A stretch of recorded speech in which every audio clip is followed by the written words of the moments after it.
इंसान से जाने अनजाने में कुछ ऐसी गलतियां हो जाती हैं जिसका पछतावा हमें बाद में होता है, और जब हमें उस गलती का पता चलता है तब तक बहुत देर हो चुकी होती है और तब तक हम बर्बाद हो चुके होते हैं। तो आखिर वो कौन कौन सी गलतियां हैं जो हमें पता नहीं हैं और हमारी बर्बादी का कारण बन जाती हैं? चलिए आज इस कहानी से मैं आपको वही बताता हूँ कि इंसान की कौन कौन सी वो 4 गलतियाँ हैं जिसके कारण इंसान बर्बाद हो जाता है। अगर हमें अपनी बर्बादी के कारण पता चल जाएं, तो हम अपने जीवन को सुखमय बना सकते हैं। बहुत समय पहले की बात है, एक नगर में एक धनी सेठ रहा करता था। उस सेठ के पास सभी प्रकार की सुख सुविधाएं थीं, लेकिन उसके कोई संतान नहीं थी। संतान के दुख में वह हमेशा चिंतित रहता था। फिर एक दिन उसे पता चलता है कि उसकी पत्नी गर्भवती है और उसने अपनी पत्नी का खूब ख्याल रखा। ऐसे में एक दिन उसके घर पर एक पुत्र का जन्म हुआ। सेठ पुत्र के जन्म पर बहुत प्रसन्न था।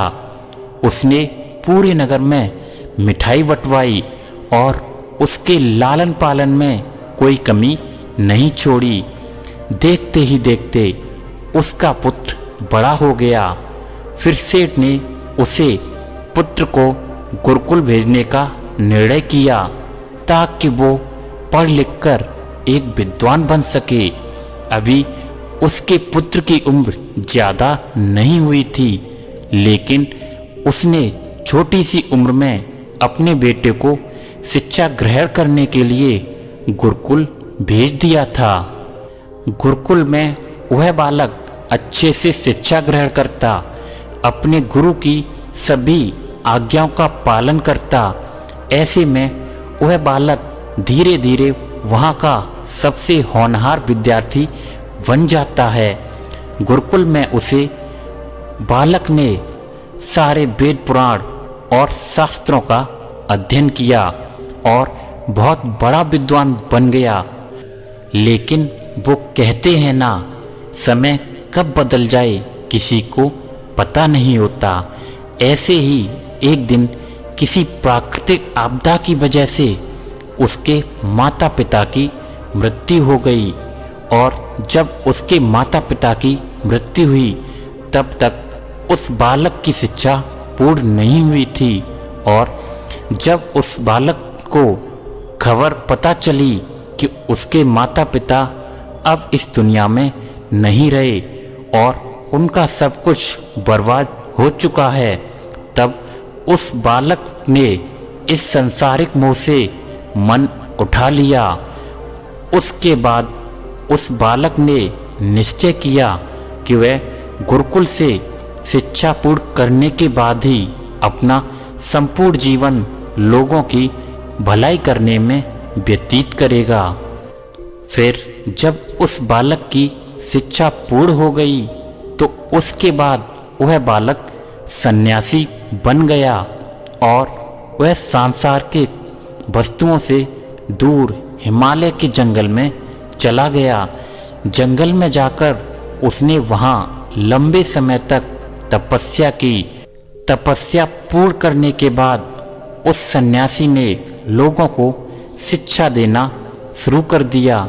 समय के साथ साथ उस सन्यासी की चर्चा चारों तरफ होने लगी और दूर दूर से लोग उसके पास शिक्षा ग्रहण करने आने लगे, और बहुत से लोग उनके पास अपनी समस्याओं का समाधान खोजने के लिए भी आने लगे। सन्यासी सभी लोगों की समस्याओं का बढ़िया और आसानी से सुलझा दिया करता था, जिस वजह से वह पूरे राज्य में मशहूर हो गया था। लेकिन जिस नगर में वो रहता था उस नगर का राजा एक क्रूर व्यक्ति था। जब राजा को उस सन्यासी के बारे में पता चला तो उसने उस सन्यासी से मिलने का निश्चय किया।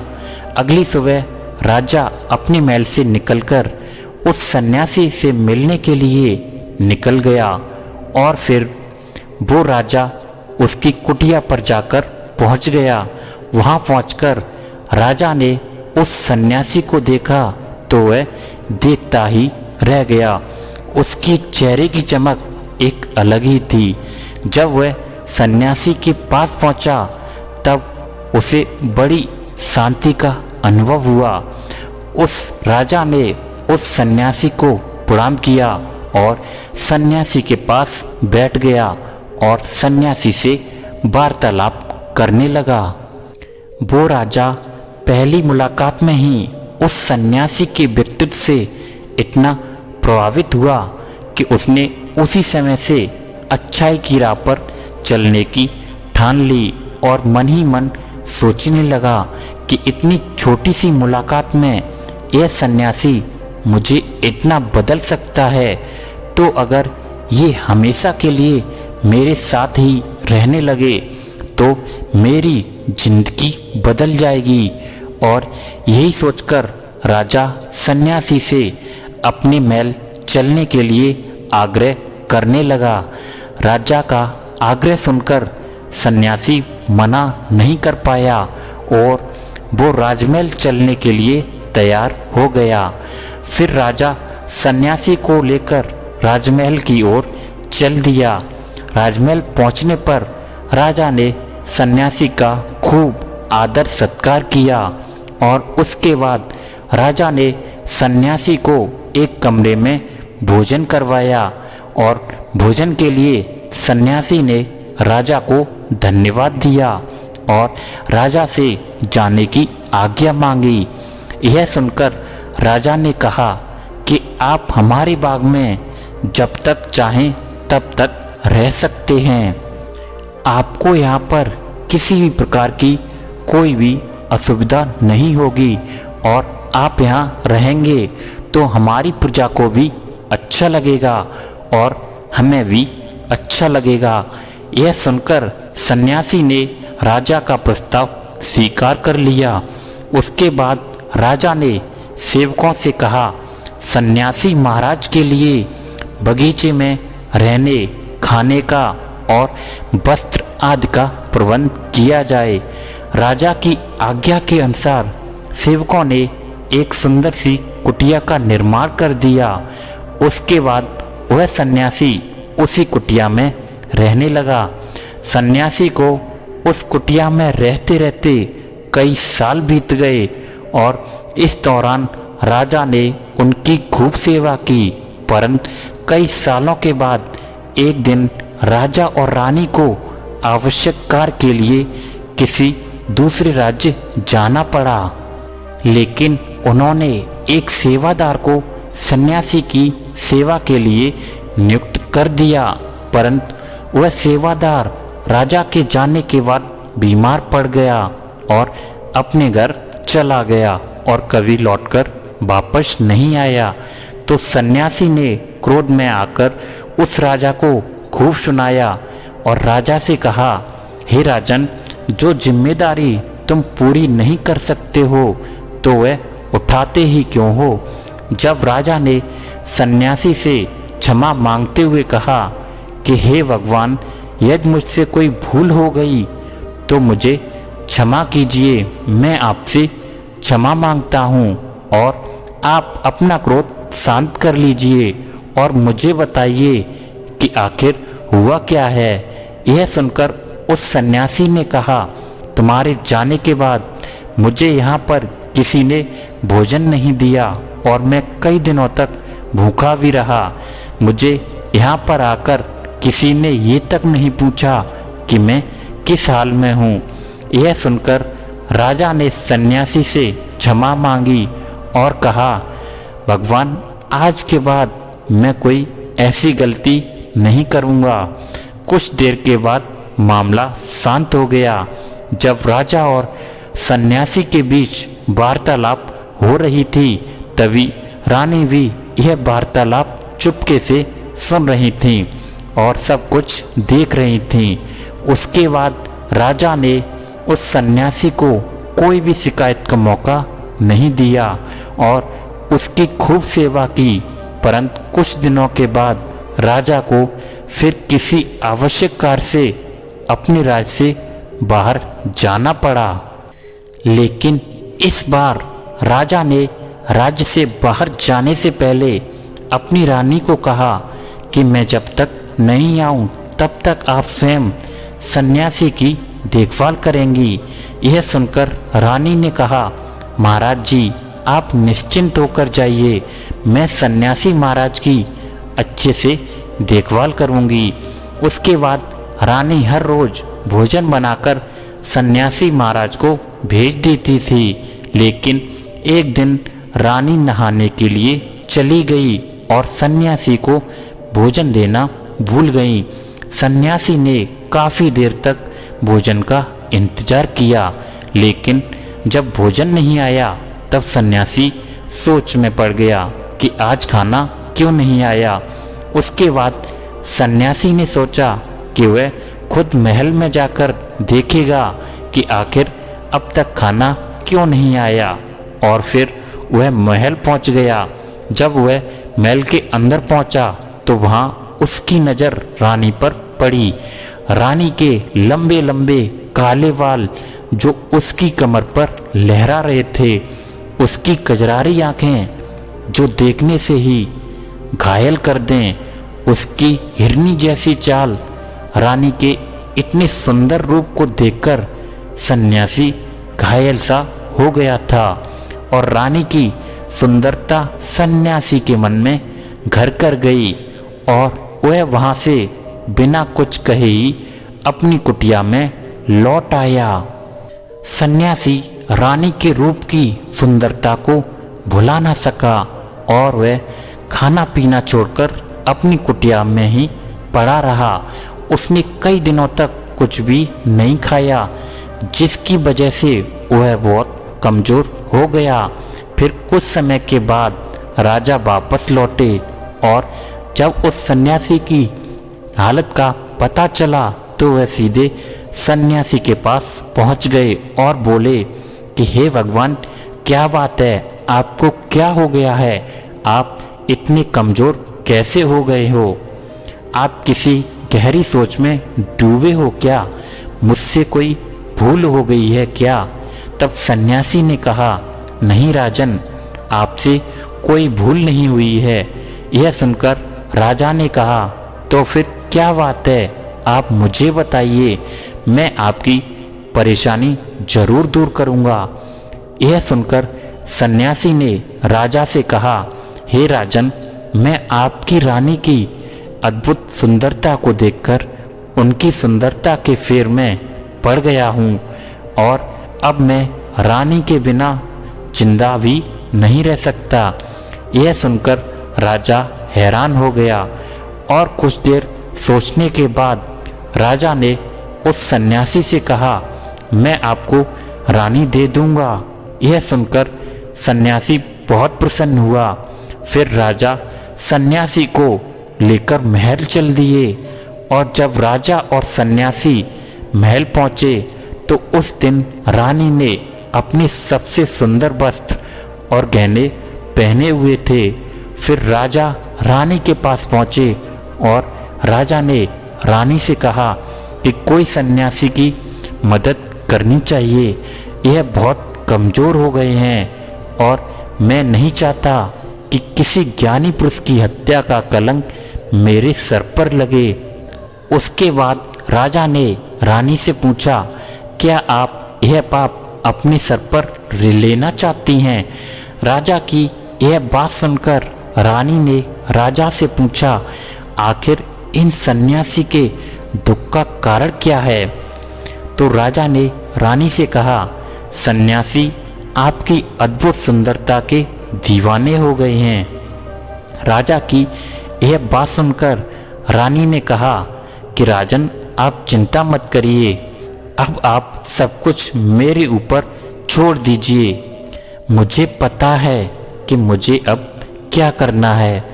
उससे आपके ऊपर ना तो सन्यासी की हत्या का पाप लगेगा और ना ही उससे मेरे पवित्र धर्म का नाश होगा। रानी की यह बात सुनकर राजा ने रानी को सन्यासी को सौंप दिया। उसके बाद सन्यासी रानी को लेकर कुटिया पर पहुंच जाता है। जब रानी सन्यासी की कुटिया पर पहुंची तो रानी ने सन्यासी से कहा, हमें रहने के लिए घर चाहिए, हम इस झोपड़ी में नहीं रह सकते। यह सुनकर सन्यासी राजा के पास जाता है और राजा से जाकर बोला, हे राजन, हमें रहने के लिए घर चाहिए। सन्यासी की बात सुनकर राजा ने उसके लिए घर का प्रबंध कर दिया। फिर सन्यासी रानी को लेकर घर पहुंचा।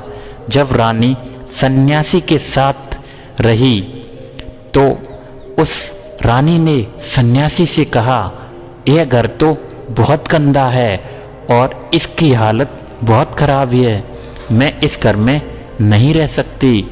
यह सुनकर सन्यासी फिर से राजा के पास गया और राजा के पास जाकर बोला, हे राजन, जो आपने हमें घर दिया है उस घर की हालत बहुत खराब है। सन्यासी की बात सुनकर राजा ने उस घर की हालत ठीक करवा दी। उसके बाद फिर रानी घर के अंदर चली गई और नहा धोकर बिस्तर पर लेट गई। फिर सन्यासी भी बिस्तर पर लेट गया। फिर उसके बाद रानी ने सन्यासी से कहा, आपको पता है कि आप कौन हैं और आप क्या बन गए हैं? आप एक महान सन्यासी थे जिसके लिए राजा स्वयं सारी जरूरत की सुविधाएं उपलब्ध कराते थे, जिसके पास लोग दूर दूर से ज्ञान ग्रहण करने आते थे, जो लोगों को सत्य की राह दिखाया करते थे, जो लोगों की समस्याओं का समाधान करते थे, जिनको सभी लोग एक गुरु मानते थे, जिसकी सब भगवान के रूप में पूजा करते थे। और आज आप वासना के कारण मेरे गुलाम हो गए हैं। रानी की यह बात सुनकर उस सन्यासी को एक झटका लगा और उसे महसूस हुआ कि वह तो एक सन्यासी है और वह सब क्या कर रहा है। वह तो ये सारी सुख सुविधाओं को छोड़कर शांति की तलाश में जंगलों में चला गया था और जोर जोर से रोने लगा और चिल्लाने लगा और रानी से कहने लगा, मुझे क्षमा कीजिए महारानी, मैं ये क्या करने जा रहा हूँ। मैं अभी आपको राजा को सौंपकर आता हूँ। सन्यासी की बात सुनकर रानी ने एक प्रश्न किया, कृपया मेरे प्रश्न का उत्तर दे दीजिए। रानी की बात सुनकर सन्यासी ने कहा, पूछो तुम्हारा क्या प्रश्न है। फिर रानी ने कहा, जब आपको उस दिन भोजन नहीं मिला तो आप बहुत क्रोधित हो गए। तब मैंने आपके ये रूप पहली बार देखे थे और तभी से मैं आपके व्यवहार में परिवर्तन महसूस कर रही हूँ। ऐसा क्यों हुआ? आखिर आपको इतना क्रोध क्यों आया? रानी की बात सुनकर सन्यासी ने रानी को समझाया कि जब मैं जंगल में था तो मुझे समय पर भोजन भी नहीं मिलता था, लेकिन जब से मैं महल में आया तो महल में आने के बाद मुझे सारी सुख सुविधाएं मिली और फिर मैं इन सभी सुख सुविधाओं के जाल में फंस गया और मुझे इसके प्रति लगाव उत्पन्न हो गया और फिर मुझे इसको पाने का लालच उत्पन्न हो गया और जब मुझे यह नहीं मिला तो मेरे अंदर क्रोध उत्पन्न हुआ। फिर सन्यासी ने कहा, महाराज, सच तो यह है, इच्छा पूरी हो जाए तो लालच आ जाता है। फिर सन्यासी ने रानी से कहा, यह इच्छा की पूर्ति मुझे वासना के द्वार तक लेकर आई है और मैं आपके प्रति आकर्षित हो गया। इसके बाद वो सन्यासी रानी को लेकर राजा के पास गया और बोला, हे राजन, मुझे क्षमा कर दीजिए। मुझे अपनी गलती का एहसास हो गया है। यह लो आपकी रानी, मुझे ये सब नहीं चाहिए। मैं अपनी इच्छा के वशीभूत होकर यह गलत कार्य करने जा रहा था और अपने जीवन को बर्बाद करने जा रहा था, लेकिन अब मुझे ये सब कुछ समझ आ गया है कि मेरी बर्बादी का कारण क्या है।